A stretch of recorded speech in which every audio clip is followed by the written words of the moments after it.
ठरवायचं. बरोबर. हा, मी वाचले तुमचा भाव ठरवायला कुठली तरी सिस्टीम आहे. तू ना मोठा झाल्यावर सिस्टीम बन, मग तुमच्या सगळ्या वस्तूंचे भाव तू ठरवशील. हो, शिस्त असलेला शेतकरी. पण हे सगळं थोडं आधी व्हायला पाहिजे होतं.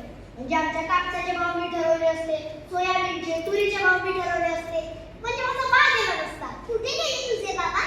ते लिंबाचं झाड दिसतंय काय? हा, मागच्या वर्षी त्याला लटकून गेला माझा भाव.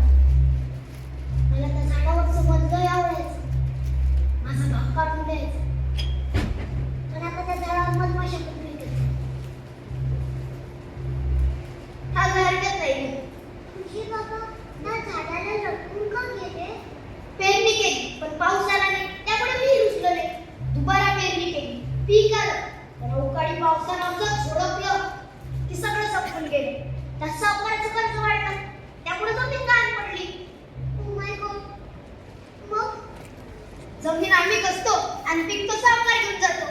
वर्षभर 2 पोते अडचतो आम्ही. त्यात बहिणीच्या सासऱ्याने तिला वापस पाठवलं. का? तर लग्नाच्या वेळी ठरलेले पैसे दिले नाही म्हणून. मला असलं टेन्शन आलं.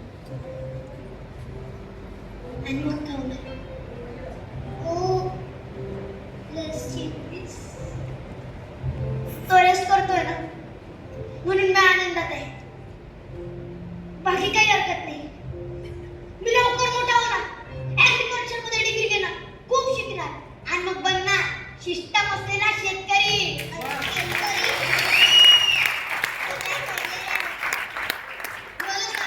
डॉक्टरचा मुलगा डॉक्टर होतो तेव्हा तुम्ही काही बोलत नाही. जेव्हा वकिलाचा मुलगा वकील होतो तेव्हा तुम्ही काही बोलत नाही. जेव्हा एखाद्या मोठ्या हिरोचा मुलगा हिरो होतो तेव्हा मग तुम्ही काही बोलत नाही. मग जर एखाद्या शेतकऱ्याचा मुलगा